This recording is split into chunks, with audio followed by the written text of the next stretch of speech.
അപ്പം നമ്മുടെ ഇന്നത്തെ ക്ലാസ്സിലേക്ക് എല്ലാവർക്കും ഒരിക്കൽ കൂടി സ്വാഗതം. നാം കഴിഞ്ഞ ക്ലാസ്സുകളിൽ പ്രൊഡക്റ്റ് ഓഫ് സംസ്, അതായത് തുകകളുടെ ഗുണനം, അതിനെക്കുറിച്ചാണ് പഠിച്ചത് അല്ലേ. ഇപ്പോൾ ഉദാഹരണത്തിന് 20 + 4 × 14 + 2 രണ്ട് തുകകൾ, ആ തുകകൾ എങ്ങനെയാണ് ഗുണിക്കണം പഠിച്ചു കഴിഞ്ഞു. ഇന്ന് നാം പഠിക്കാൻ പോകുന്നത് വ്യത്യാസങ്ങളുടെ ഗുണനം, തുകകൾക്ക് പകരം വ്യത്യാസങ്ങൾ. ഇപ്പോൾ ഉദാഹരണത്തിന് ഇപ്പോൾ നമുക്കറിയാം 26 × 17. ഈ രണ്ട് സംഖ്യകൾ ഗുണിക്കുന്നതിന് പകരം നാം എന്ത് പഠിച്ചു? ഇവയെ നമ്മൊന്ന് മാറ്റി എഴുതാറുണ്ട് അല്ലേ. നമുക്ക് എങ്ങനെ എഴുതാം? നാം അതിനെ 26-നെ 20 + 6 × 17-നെ 10 + 7 എന്ന് എഴുതി അല്ലേ. എന്നിട്ട് നമ്മൾ ഇവ തമ്മിൽ ഗുണിച്ചു. 20 കൊണ്ട് 10-നെ ഗുണിക്കുക, പിന്നെ 7-നെ ഗുണിക്കുക, പിന്നെ 6 കൊണ്ട് 10-നെ ഗുണിക്കുക, 7-നെ ഗുണിക്കുക അല്ലേ. അങ്ങനെ നമുക്കിത് ചെയ്യാനറിയാം. ഇനി നമുക്ക് 26-നെ 20 + 6 എന്ന് എഴുതിയതിന് പകരം നമുക്കിതിന് മറ്റു രീതിയിൽ എഴുതാലോ. അതായത് 26-നെ നമുക്ക് 30 - 4 എന്ന് എഴുതാം അല്ലേ. 26-നെ നമുക്ക് 30 - 4 26 തന്നെയാണ് അല്ലേ. അപ്പൊ നമുക്കിതിനെ 30 - 4 × 17 നമുക്ക് 20 - 3 എന്ന് എഴുതാം അല്ലേ. ഇങ്ങനെ എഴുതാലോ. അപ്പൊ നാം ഇവിടെ ചെയ്ത അതേ രൂപത്തിൽ ഇവിടെ നിന്ന് ചെയ്തു നോക്കിയാലോ. നമുക്ക് 30 കൊണ്ട് നാം സാധാരണ ചെയ്യാറുള്ള പോലെ 30 കൊണ്ട് 20-നെ ഗുണിക്കണം അല്ലേ. അപ്പൊ നമുക്ക് 30 കൊണ്ട് ആദ്യം 20-നെ ഗുണിക്കണം, അതിനുശേഷം 30 കൊണ്ട് -3-നെ ഗുണിക്കണം അല്ലേ. പിന്നെ 4 കൊണ്ട് ഇതിനെ ഗുണിക്കണം, 4 കൊണ്ട് ഇതിനെയും ഗുണിക്കണം. 30 × 20 എന്ന് പറഞ്ഞാൽ 3 × 6, അപ്പോൾ 600. ഇനി 30 കൊണ്ട് 3-നെ ഗുണിക്കണം. ഇവിടെ ശ്രദ്ധിക്കുക, 3 അല്ല, ഇവിടെ -3 ആണ് ഉള്ളത്. മനസ്സിലായല്ലോ. ഇവിടെ നമുക്കൊക്കെ പോസിറ്റീവ് ആയിരുന്നു, ഇവിടെ ചിഹ്നം ശ്രദ്ധിക്കുക, ഇവിടെ നമുക്ക് നെഗറ്റീവായി. അപ്പൊ ഇവിടെ നമുക്ക് 30 ഇവിടെ 30 എന്ന് പറയുമ്പോൾ ചിഹ്നം ഇട്ടില്ലെങ്കിൽ നമുക്കറിയാം അത് പോസിറ്റീവ് ആണ് അല്ലേ.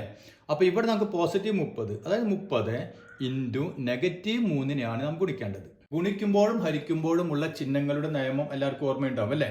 അതായത് ഒരേ ചിഹ്നങ്ങളാണെങ്കിൽ എപ്പോഴും ഉത്തരം എന്തായിരിക്കും? പോസിറ്റീവ് ആയിരിക്കും. വ്യത്യസ്ത ചിഹ്നങ്ങളാണെങ്കിൽ എപ്പോഴും എന്തായിരിക്കും? നെഗറ്റീവ് ആയിരിക്കും. ഓർമ്മയില്ലേ? അതായത് രണ്ട് പോസിറ്റീവുകൾ തമ്മിൽ ഗുണിച്ചു കഴിഞ്ഞാൽ ഉത്തരം എന്തായിരിക്കും? പോസിറ്റീവ് ആയിരിക്കും.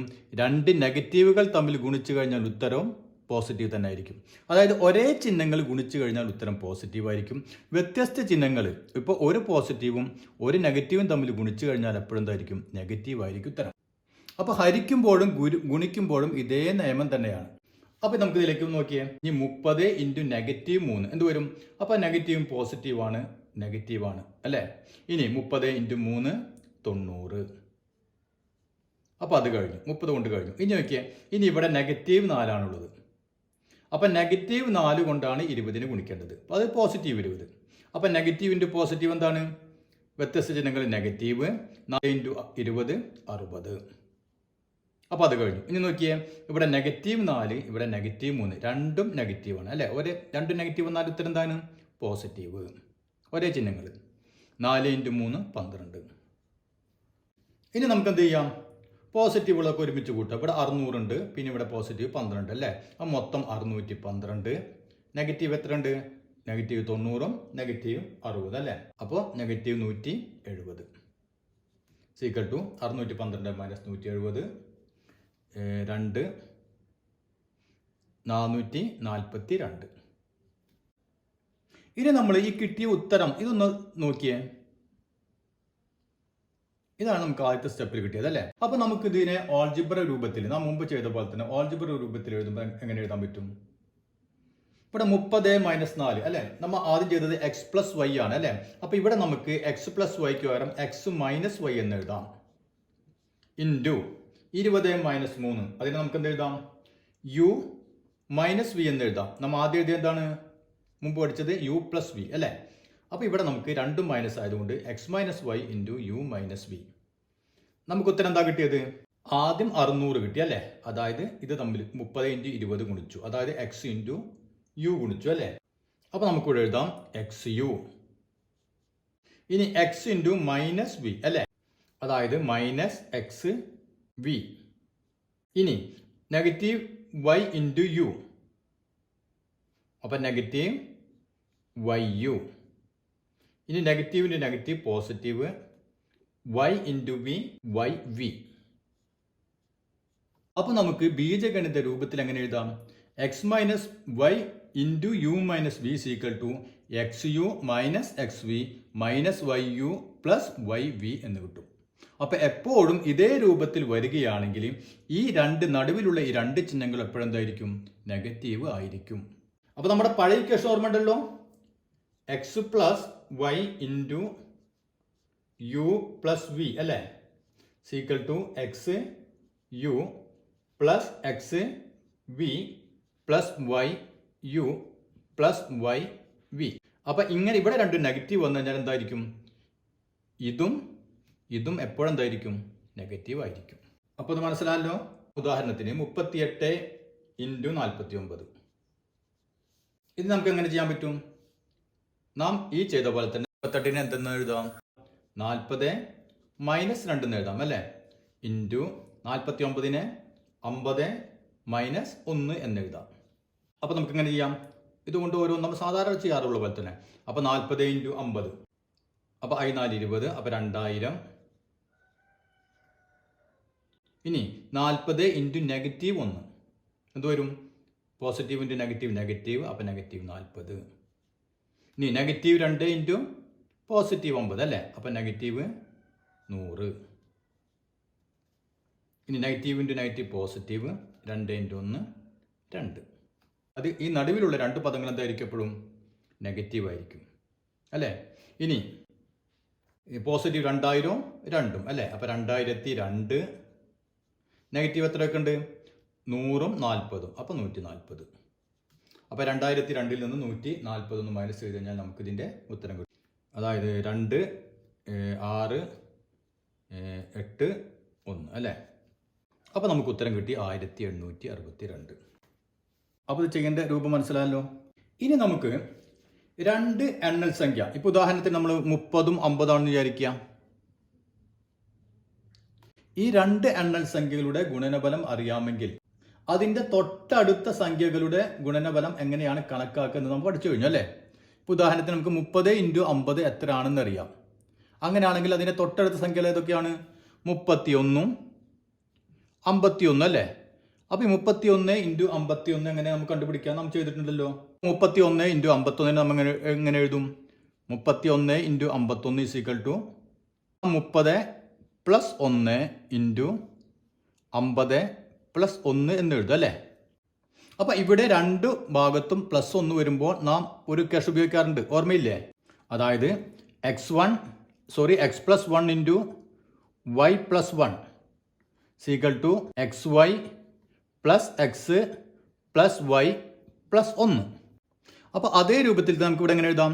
എക്സ് വൈ അതായത് 30 into 50 plus x plus y 30 plus 50 plus 1. ഇനി നമുക്കതിൻ്റെ തൊട്ടു പിന്നിലുള്ളത് എങ്ങനെ കണ്ടുപിടിക്കാൻ പറ്റും? അതായത് 30ൻ്റെ തൊട്ടു പിന്നിലുള്ള സംഖ്യ ഏതാണ്? 29 അല്ലേ. അപ്പോൾ 29 ഇൻറ്റു, അപ്പോൾ 50ൻ്റെ തൊട്ടു പിന്നിലുള്ള സംഖ്യ 49. 29നെ 30 മൈനസ് 1 എന്ന് എഴുതാം അല്ലേ. അതുപോലെ നമുക്ക് 49നെ 50 മൈനസ് 1 എന്ന് എഴുതാം. സാധാരണ ചെയ്യാറുള്ള പോലെ ചെയ്ത് നോക്കിയാൽ ഇവിടെ ചെയ്ത പോലെ തന്നെ 30 ഇൻറ്റു 50, അപ്പോൾ 3 ഇൻറ്റു 5 15, അപ്പോൾ 1500. 30 ഇൻറ്റു നെഗറ്റീവ് 1 അല്ലേ, പോസിറ്റീവ് ഇൻറ്റു നെഗറ്റീവ്, അപ്പം 30 ഇൻറ്റു 1 30.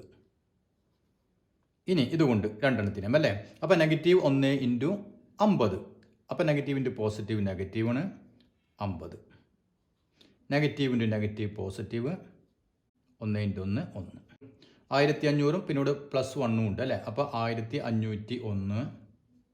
പിന്നെ നെഗറ്റീവ് എത്ര ഉണ്ട്? നെഗറ്റീവ് 30ഉം നെഗറ്റീവ് 9, അപ്പോൾ നെഗറ്റീവ് 80 മൈനസ് 80. അപ്പോൾ 1501 നിന്ന് 80 കുറച്ച് കഴിഞ്ഞാൽ നമുക്ക് 1421 അല്ലേ. 1421 നമുക്ക് കിട്ടി. ഇത് നമുക്കൊന്ന് നമ്മുടെ ജനറൽ രൂപത്തിലൊന്ന് എഴുതിയാലോ. 30 മൈനസ് 1നെ നമുക്ക് എക്സ് മൈനസ് 1 എന്ന് എഴുതാം. 50 മൈനസ് 1നെ നമുക്ക് വൈ മൈനസ് 1 എഴുതാം. Is equal to x into y അല്ലേ. അപ്പോൾ എക്സ് വൈ ഇനി എക്സ് ഇൻറ്റു -1 അല്ലേ? അപ്പം -x, പിന്നെ -1 ഇൻറ്റു വൈ, -y, -1 ഇൻറ്റു -1 +1. അപ്പോൾ നമ്മൾ ഇത് തമ്മിലുള്ള വ്യത്യാസം നോക്കിയാൽ x+1 ഇൻറ്റു y+1 ആണെങ്കിൽ ആദ്യം xy, അതിൻ്റെ കൂടെ x കൂട്ടുക, y കൂട്ടുക, 1 കൂട്ടുക. ഇവിടെയാണെങ്കിലോ x-y 1 ഇൻറ്റു y-1 ആണെങ്കിലോ xy അതേ രൂപത്തിൽ തന്നെ, അതിനുശേഷം അതിൽ നിന്ന് x കുറയ്ക്കുക, പിന്നെ y-യും കുറയ്ക്കുക, അതിനുശേഷം 1 കൂട്ടുക. അപ്പോൾ ഇവിടെ x-ഉം y-യും കൂട്ടണം, അതിന് പകരം ഇവിടെ എന്ത് വേണം? x-ഉം y-യും ഇതിൽ നിന്ന് കുറയ്ക്കുകയാണ് വേണ്ടത്. അപ്പോൾ ഇതിന് വേണമെങ്കിൽ നമുക്ക് എങ്ങനെ ഒന്ന് ചുരുക്കി എഴുതാൻ പറ്റും? xy ഇവിടെ രണ്ടിലും മൈനസ് ഉണ്ട് അല്ലേ? ആ മൈനസ് നമ്മൾ പുറത്തെടുത്തു കഴിഞ്ഞാൽ ബാക്കി x + y, പിന്നെ ഇവിടെ +1 എഴുതാം. അപ്പോൾ എന്തുകൊണ്ടാണ് ഇങ്ങനെ എഴുതിയെന്ന് മനസ്സിലായോ? ഇപ്പോൾ ഉദാഹരണത്തിന് അപ്പോൾ ചെറിയൊരു എക്സാമ്പിൾ പറഞ്ഞുതരാം. ഇപ്പോൾ നമുക്ക് 20 - 5 - 2 എന്ന് വിചാരിക്കുക. എത്രയാണ് ഉത്തരം? 20ൽ നിന്ന് നാം 5 കുറക്കണം, 15. അതിൽ നിന്ന് നാം 2 കുറക്കണം. അപ്പോൾ നമുക്ക് എത്ര കിട്ടി? 13 ഉത്തരം കിട്ടി. ഇനി ഞാനിതിന് വേറെ രീതിയിൽ 20 - 5 + 2 എന്ന് എഴുതി. അതിൻ്റെ അർത്ഥം എന്താണ്?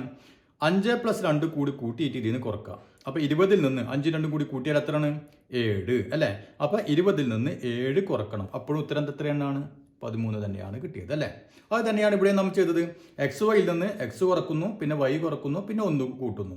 അതിന് പകരം xyയിൽ നിന്ന് x-ഉം y-യും കൂടി കൂട്ടിയത് അത് കുറക്കുന്നു, പിന്നെ അതിൻ്റെ കൂടെ 1 കൂട്ടുന്നു. അപ്പോൾ നമുക്ക് ഈ ഇക്വേഷൻ മറക്കാതെ പഠിക്കുക. അതിൻ്റെ മറ്റൊരു രൂപം തന്നെയാണ് ഇതും. അപ്പോൾ ഇനി നമുക്ക് നമ്മുടെ ടെക്സ്റ്റ് ബുക്കിലെ എല്ലാവരും പേജ് നമ്പർ 80 ഒന്ന് എടുക്കുക. 80ലെ ചോദ്യങ്ങളിലേക്ക് ഒന്ന് പോകാം. അപ്പോൾ ഇതാണ് നമ്മുടെ ഒന്നാമത്തെ ചോദ്യം. The perimeter of A rectangle is 40 centimetre and it's area is 70 square centimetre. Find the area of the rectangle with each side 3 centimetre shorter. അപ്പോൾ ഇവിടെ ഒരു ചതുരം അല്ല, ചതുരത്തിന്റെ പെരിമീറ്റർ ചുറ്റളവ് നമുക്ക് തന്നിട്ടുണ്ട് 40 സെന്റിമീറ്റർ. അപ്പോൾ ഇത് നമ്മുടെ ചതുരം. ചതുരത്തിന്റെ പെരിമീറ്റർ ചുറ്റളവ് 40 സെന്റിമീറ്റർ. പിന്നെ അതിന്റെ ഏരിയ തന്നിട്ടുണ്ട് അല്ലെ? പരപ്പളവ് 70 ചതുരശ്ര സെന്റിമീറ്റർ. അപ്പോൾ ഏരിയ 70 സെന്റിമീറ്റർ സ്ക്വയർ. ഇതിന്റെ നീളവും വീതിയും 3 സെന്റിമീറ്റർ വെച്ച് കുറച്ചു കഴിഞ്ഞാൽ നമുക്ക് മറ്റൊരു ചതുരം കിട്ടും അല്ലേ? ആ ചതുരത്തിന്റെ ഏരിയ എന്തായിരിക്കും? അപ്പോൾ നമ്മൾ ഇതിന്റെ നീളത്തിൽ നിന്ന് ഒരു 3 സെന്റിമീറ്റർ കുറച്ചു, വീതിയിൽ നിന്ന് നമ്മൾ 3 സെന്റിമീറ്റർ കുറച്ചു. അപ്പോൾ ഇതാണ് നമ്മുടെ ഇപ്പോഴത്തെ പുതിയ ചതുരം. അപ്പോൾ ആദ്യത്തെ ചതുരത്തിന്റെ നമുക്ക് നീളം x ആണെന്ന് കൊടുക്കാം, ഇതിന്റെ വീതി y ആണെന്ന് വിചാരിക്കുക. അപ്പോൾ ഈ എക്സിൽ നിന്ന് 3 സെന്റിമീറ്റർ കുറഞ്ഞു അല്ലെ പുതിയ ചതുരത്തിന്. അതുപോലെ തന്നെ വൈയിൽ നിന്ന് 3 സെന്റിമീറ്റർ കുറഞ്ഞു പുതിയ ചതുരത്തിന്റെ വീതി. അപ്പോൾ നമുക്ക് നമ്മുടെ പുതിയ ചതുരം ഇതാണെന്ന് വിചാരിക്കരുത്. ഇതാണ് നമ്മുടെ പുതിയ ചതുരം. അപ്പോൾ ഇതിന്റെ നീളം എത്ര ഉണ്ടായിരിക്കും? ഇത് x ആണെങ്കിൽ ഇതിന്റെ നീളം 3 സെന്റിമീറ്റർ കുറഞ്ഞു, അപ്പോൾ x - 3. ഇത് y ആണെങ്കിൽ ഇതിൽ നിന്ന് 3 സെന്റിമീറ്റർ കുറഞ്ഞു ഇവിടെ അല്ലേ? അപ്പോൾ നമുക്ക് ഇതിന്റെ വീതി y - 3 എന്ന് കിട്ടി. അപ്പോൾ നമുക്ക് ഇതിന്റെ ഏരിയ കണ്ടുപിടിക്കണമെങ്കിൽ നാം എന്ത് ചെയ്യണം? നീളം ഇൻറ്റു വീതിയാണ് ഏരിയ അല്ലേ? അതായത് x - 3 ഇൻറ്റു y - 3 ആണ് നമുക്ക് ഏരിയ ആയി കിട്ടേണ്ടത്. അപ്പോൾ അത് കണ്ടുപിടിക്കാൻ നമുക്ക് ഈ 2 കാര്യങ്ങളാണ് തന്നിട്ടുള്ളത്, പെരിമീറ്ററും ഏരിയയും. പെരിമീറ്റർ 40 സെന്റിമീറ്റർ ആണെങ്കിൽ പെരിമീറ്റർ എന്ന് പറഞ്ഞാൽ നമുക്കറിയാം എന്താണ്? 2 ഇൻറ്റു നീളം പ്ലസ് വീതി അല്ലേ? അപ്പോൾ വലിയ ചതുരത്തിന്റെ 2 ഇൻറ്റു നീളം പ്ലസ് വീതി, അതായത് എക്സും വൈയും. 2 ഇൻറ്റു എക്സ് പ്ലസ് വൈ ആണ് 40. എക്സ് പ്ലസ് വൈ എത്രയായിരിക്കും? 40നെ ഈ ഇൻറ്റു 2 അപ്പുറത്ത് പോകുമ്പോൾ എന്താവും? ബൈ 2 ആയി, അതായത് 20. അപ്പോൾ 20 സെന്റിമീറ്റർ ആണ് ഒരു നീളവും ഒരു വീതിയും തമ്മിൽ കൂട്ടിക്കഴിഞ്ഞാൽ 20 സെന്റിമീറ്റർ കിട്ടും. അപ്പോൾ നമുക്കിതിൽ നിന്ന് ഇത്രയും കാര്യങ്ങൾ കിട്ടി. ഇനി നമുക്കിതിലേക്ക് നോക്ക്. ഏരിയ എന്ന് പറഞ്ഞാൽ എന്താണ്? നീളം ഇൻറ്റു വീതി അല്ലേ? അതായത് ഇവിടെ എക്സ് ഇൻറ്റു വൈ അല്ലേ? എക്സ് ഇൻറ്റു വൈ ആണ് 70. അപ്പോൾ നമുക്ക് ആവശ്യമുള്ള 2 കാര്യങ്ങൾ നമുക്ക് കിട്ടി. ഒന്ന് എക്സ് പ്ലസ് വൈ 20 എന്ന് കിട്ടി, എക്സ് ഇൻറ്റു വൈ 70 എന്നും കിട്ടി. ഇനി അത് അവിടെ നിൽക്കട്ടെ, നമുക്ക് ഇതിലേക്ക് വരാം. അപ്പോൾ നമുക്ക് ഇതിൻ്റെ ഏരിയ കണ്ടുപിടിക്കാം. Area of small rectangle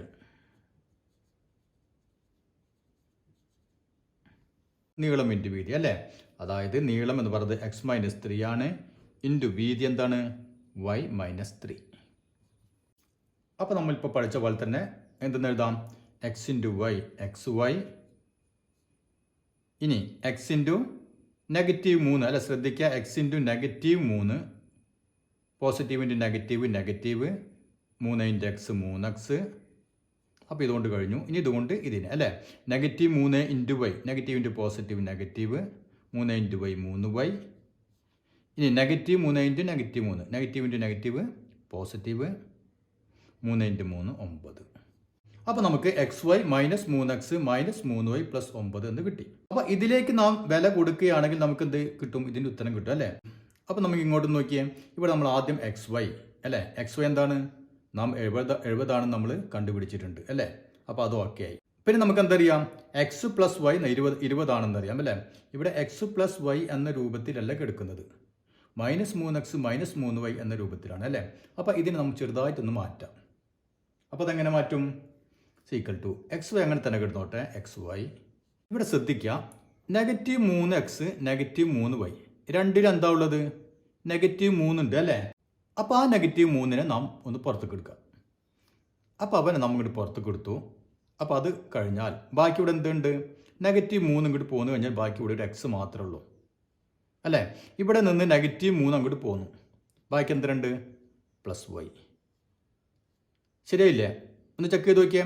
-3 into x -3x, -3 into y -3y. ശരിയല്ലോ, ഓക്കെ. ഇനി അടുത്ത് നമുക്ക് +9 എഴുതാം. ഇനി ഒന്ന് നോക്കിയേ, xy നമുക്കറിയാം, ഇവിടെ x + y വന്നിട്ടുണ്ട് അല്ലേ, അതും നമുക്കറിയാം. ആ വില അങ്ങോട്ട് കൊടുത്താൽ പോരെ. അപ്പോൾ നമുക്ക് xyക്ക് പകരം എന്ത് എഴുതാം, 70 -3 ഇൻറ്റു x + y എത്രയാണ്, 20 അല്ലേ. അപ്പോൾ 20 + 9, അതായത് 70. ഇനി -3 ഇൻറ്റു 20 പോസിറ്റീവ് 20 അല്ലേ. നമ്മൾ ഹരിക്കുമ്പോഴും ഗുണിക്കുമ്പോഴത്തെ ചിഹ്നങ്ങളുടെ നിയമം പറഞ്ഞിരുന്നല്ലേ, ഒരേ ചിഹ്നങ്ങളാണെങ്കിൽ പോസിറ്റീവ് ആയിരിക്കും. അതായത് പ്ലസ് ഇൻറ്റു പ്ലസ് എന്തായിരിക്കും, പ്ലസ് ആയിരിക്കും. നെഗറ്റീവ് ഇൻറ്റു നെഗറ്റീവ് അതും പോസിറ്റീവ് തന്നെയായിരിക്കും. ഇനി പോസിറ്റീവ് ഇൻറ്റു നെഗറ്റീവ് എന്തായിരിക്കും, നെഗറ്റീവ് ആയിരിക്കും. അത് ഒരേ ചിഹ്നങ്ങൾ, 2 പോസിറ്റീവും വന്നാൽ പോസിറ്റീവ്, 2 നെഗറ്റീവ് വന്നാലും പോസിറ്റീവ്, ഒരു പോസിറ്റീവ് ഒരു നെഗറ്റീവ് വന്നു കഴിഞ്ഞാൽ നെഗറ്റീവ് അല്ലേ. ഇതാണ് ഹരിക്കുമ്പോഴും ഗുണിക്കുമ്പോഴത്തെ നിയമങ്ങൾ. അപ്പോൾ നമുക്ക് -3 ഇൻറ്റു പോസിറ്റീവ് 20, അപ്പോൾ -60 + 9. അപ്പോൾ ഇങ്ങനെ കിട്ടും. അപ്പോൾ നമുക്ക് 70 + 9, അപ്പോൾ 79. 79ൽ നിന്ന് 60 മൈനസ് ചെയ്ത് കഴിഞ്ഞാൽ ഉത്തരം 19. അപ്പോൾ ഏരിയ ഓഫ് സ്മോൾ റെക്റ്റാങ്കിൾ, അതായത് ചെറിയ ഈ ചതുരത്തിൻ്റെ ഏരിയ എത്രയാണ്, 19 സെൻറ്റിമീറ്റർ സ്ക്വയർ. ഏരിയയാണ്, അതുകൊണ്ട് സെൻറ്റിമീറ്റർ സ്ക്വയർ. അപ്പോൾ മനസ്സിലായല്ലോ. ഇനി നമുക്ക് അടുത്ത ചോദ്യങ്ങൾ അടുത്ത ക്ലാസ്സിൽ.